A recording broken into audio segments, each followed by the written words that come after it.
The Assembly will hear an address by His Excellency Julius Maada, President of the Republic of Sierra Leone. I request protocol to escort His Excellency and invite him to address the Assembly.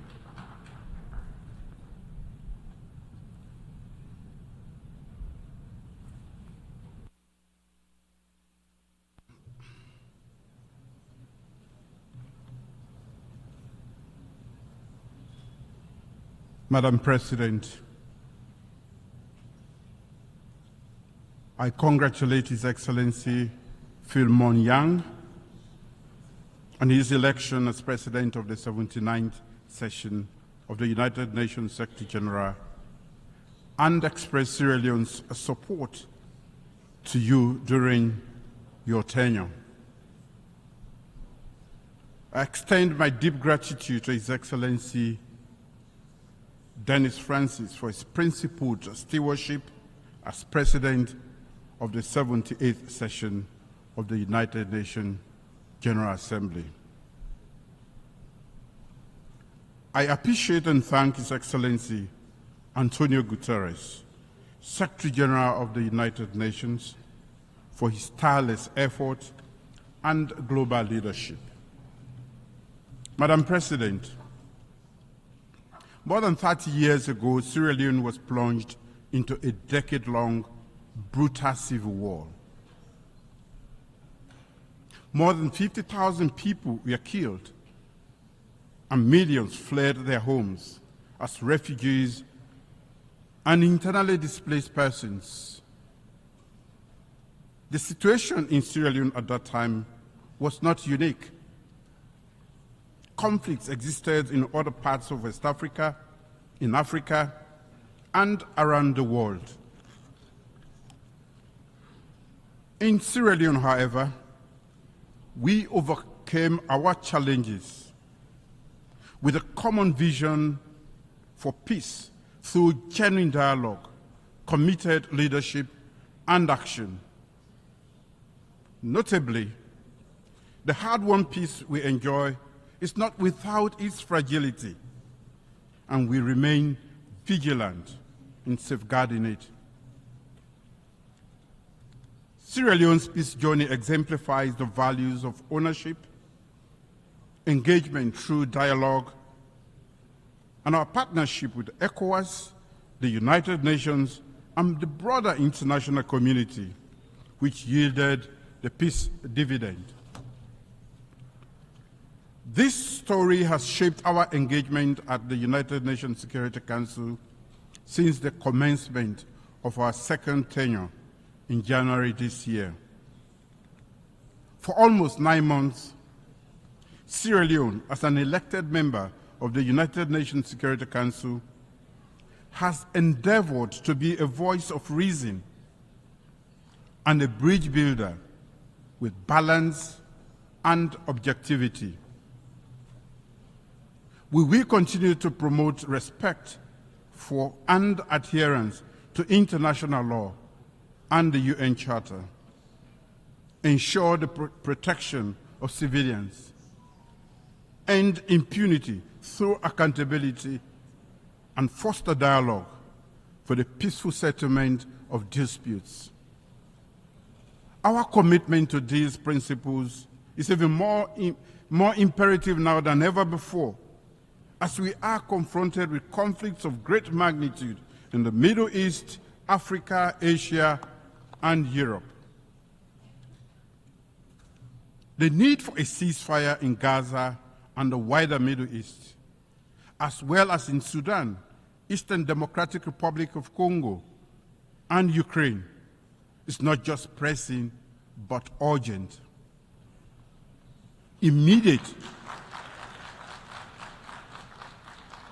Immediate action is required to prevent further loss of precious lives and human suffering. We need collective action to stop all conflicts and engage in meaningful dialogue so that the countries can move forward with their development agenda in peace, security, and stability. As a country that has experienced the devastating consequences of armed conflict, we acknowledge that peace cannot be achieved in isolation. It requires inclusive political processes, economic development, and respect for human rights. For the millions of civilians trapped in ongoing armed conflicts, words of condemnation and empathy alone are not enough. It is imperative that we act together as the United Nations with a sustained commitment to end the cycle of violence and give innocent civilians the opportunity to enjoy lasting peace and prosperity. In the Sahel and West Africa, the regional leadership has been hard at work to find urgent solutions to the numerous peace and security challenges, particularly to curb the spread of terrorism and violent extremism. I call upon the international community to strengthen support for African-led peace initiatives and for the United Nations to play a more active role in addressing the root causes of conflicts. The safety and security of the people in the Sahel and parts of West Africa require a strong commitment from all relevant actors to engage in political dialogue and diplomacy actively to ensure we provide countries in the front line, especially Burkina Faso, Mali, Niger, the necessary support they need. Commitment to political transition is necessary, but it should never be at the expense of the safety of vulnerable civilians. There can be commitment and action on both. I've called for meaningful dialogue and led by example by visiting the head of state of Burkina Faso before Sierra Leone assumed the presidency of the United Nations Security Council in August 2024. We need to build bridges, and this requires the international community's commitment to working with the regions to implement dialogue-based, region-led, and region-owned solutions. Madam President, our current tenure at the United Nations Security Council has reinforced the view that there is an urgent need for reform. Nearly 80 years after its creation, the Security Council has been stuck in time. Its imbalanced composition is unjust and at odds with current realities, undermining its legitimacy and effectiveness. Unfortunately, Africa remains the unquestionable victim in all of this. Without structural change, the Security Council's effective performance and legitimacy remains unquestionable. In a historic and successful debate, which I presided over during Sierra Leone's August presidency of the Security Council on addressing the historic injustice and enhancing Africa's effective representation in the Security Council, I spoke as a representative of the continent that has long been underrepresented in the decision-making processes that shape our world on matters of peace and security. That debate had an indisputable resonance. One, that the historical injustice being perpetrated against Africa must be rectified. Two, that Africa must be treated as a special case. And three, that it must be prioritized in the reform process.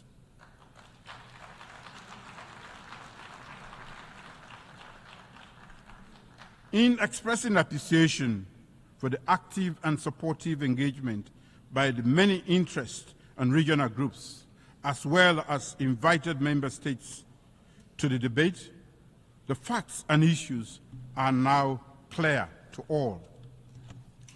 Africa has long been marginalized in global decision-making processes, and its voices are often drowned out.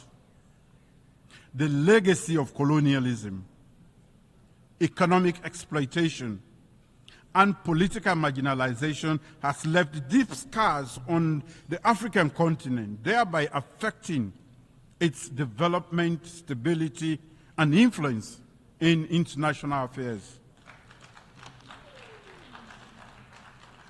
This results in a lack of meaningful representation on issues that directly affect the continent, such as conflict prevention, conflict resolution, peacekeeping operations, and sustainable development.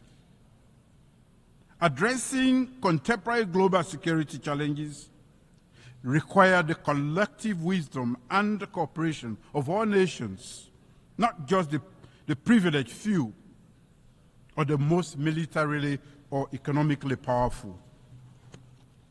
We urge that equitable representation of Africa, we argue that equitable representation of Africa will better equip the United Nations to tackle global challenges and foster a more just, fair, and peaceful world.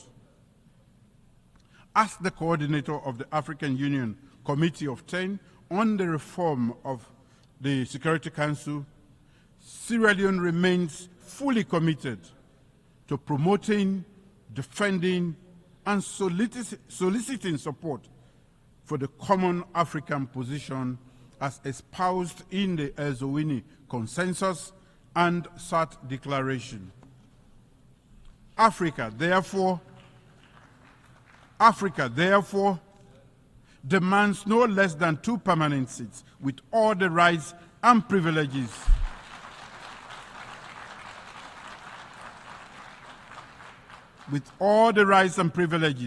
of the permanent members, including the right to veto and 2 additional seats in the non-permanent category of the Security Council.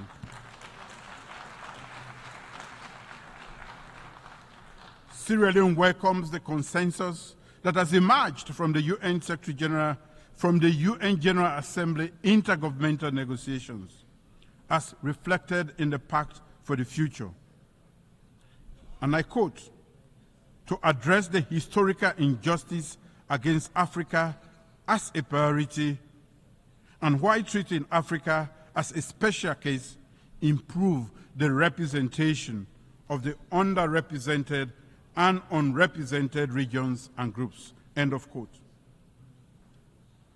Let us work together to redress historical injustice and recreate a Security Council that truly reflects the diversity of the world that we live in today.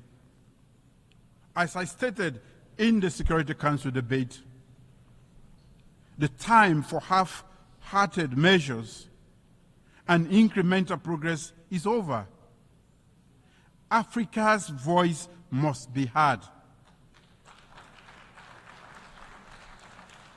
and its demands for justice and equity must be met, and now. Madam President, the Summit of the Future for Sierra Leone is about delivering peace, human rights, and the dividends of democracy for everyone, everywhere, and now. Accordingly, my government has laid out a strategic vision for Sierra Leone, as captured in Sierra Leone's Medium-Term National Development Plan 2024-2030, a framework for delivering socio-economic development and prosperity for our people. Aligned to the Sustainable Development Goals and the African Union's Agenda 2063, our development plan serves as a comprehensive blueprint for transformative acceleration in critical areas such as agriculture, food security, human capital development, job creation for our youth, infrastructure development, and technology.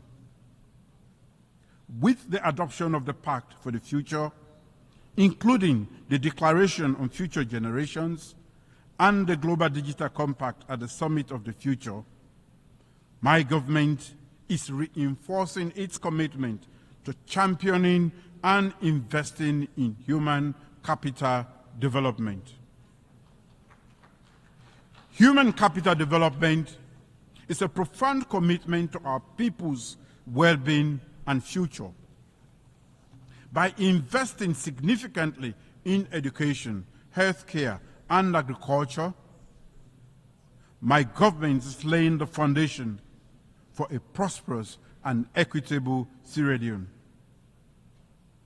Over the past 6 years, our achievements through our free quality education program, legislative reviews and governance reforms in the education sector, and radical inclusion strategy have been highly impactful, well acclaimed and seen as a good model for the world.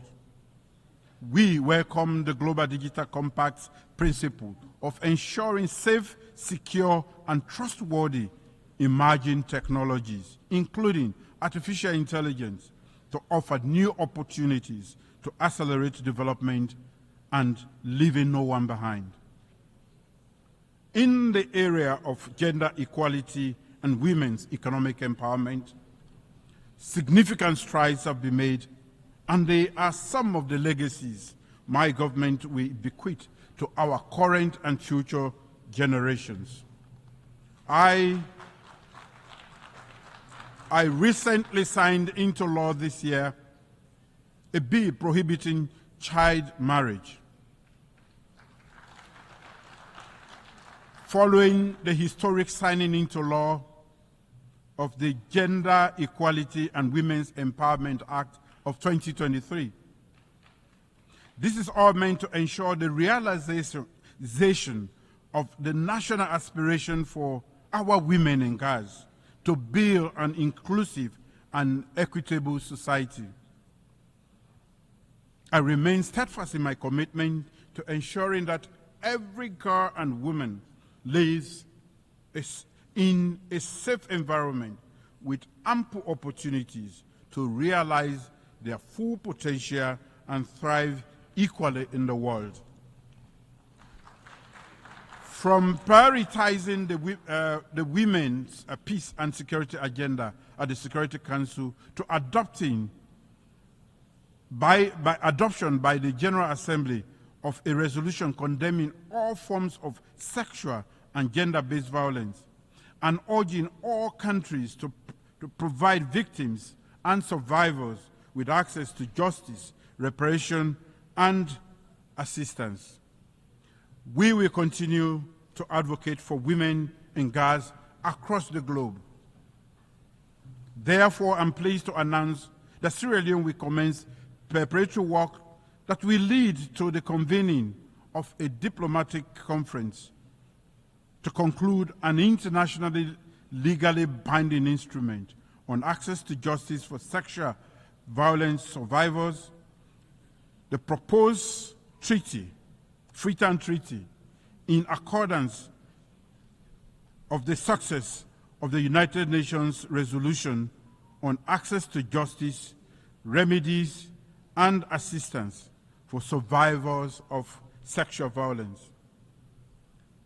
Madam President, leaving no one behind and acting together to achieve sustainable development similarly means that we have to end global economic inequalities and ensure that government in least developed countries can deliver on the dividends of democracy. The unmanageable debt crisis, lack of capital flow, the devastating impact of climate change and lack of climate finance, conflicts, and political instability around the world are increasing the odds of developing countries not achieving the SDGs. The role of development finance institutions in supporting the objectives of national development plans of low-income countries, particularly those emphasizing the SDGs, is of great significance to their socio-economic development. At the International Development Association for Africa Heads of State Summit in Nairobi, April this year, Sierra Leone unreservedly expressed its endorsement of the Nairobi IDA communique. The communique exemplifies the collective aspiration of the African heads of state present to raise the level of development support in Africa through the IDA 21 replenishment. I wish to re-echo that endorsement at this August gathering. IDA's affordable concessional finance allows African leaders to develop our economies, enhance education and healthcare, deal with increasing effects of climate change, and expand electricity and digital access without becoming buried in unsustainable debt. To conclude, Madam President, the end of the Second World War in 1945 did not only unite leaders, but also urged them to cooperate. This was the birth of multilateralism.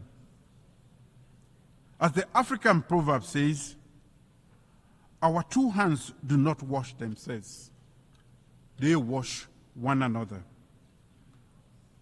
As leaders, we must cooperate to achieve the purposes of this United Nations and deliver peace and security, stability and prosperity for our people. Divisions and unhealthy competition will only lead to humanity's destruction. We must ensure unity in diversity, where the rights of the weak and the minority are protected. So let us safeguard our multilateral system. Let us cooperate, acting together for the advancement of peace, sustainable development, and human dignity for present and future generations, leaving no one behind. Thank you.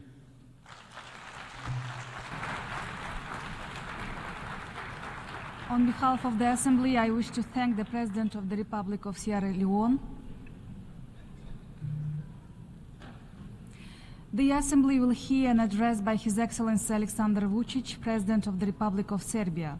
I request protocol to escort His Excellency and invite him to address the Assembly.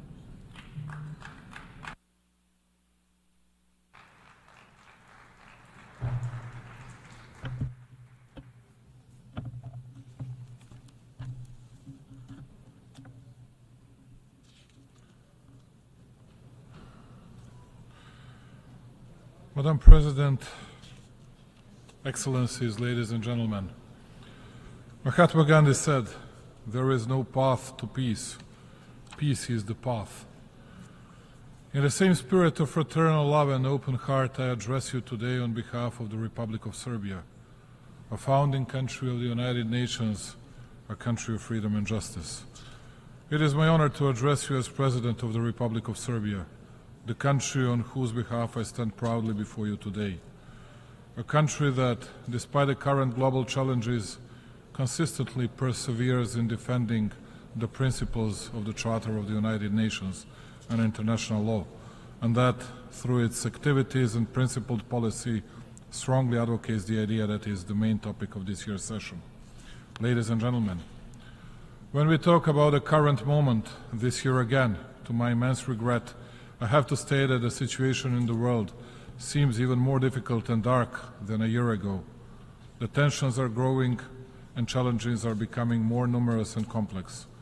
What worries me the most is that despite our declaratory efforts for peace, development and prosperity of humanity, there is no end in sight to this geopolitical nightmare. I would not like to see the wise words of the former President John Fitzgerald Kennedy becoming the words of a prophet. Mankind must put an end to war, or war will put an end to mankind. Today, mankind relies more on technology than it relies on mankind. This year, we are once again talking about tragic conflicts and destruction that bring suffering and enormous human losses, as well as about the numerous serious consequences that inevitably accompany armed conflicts.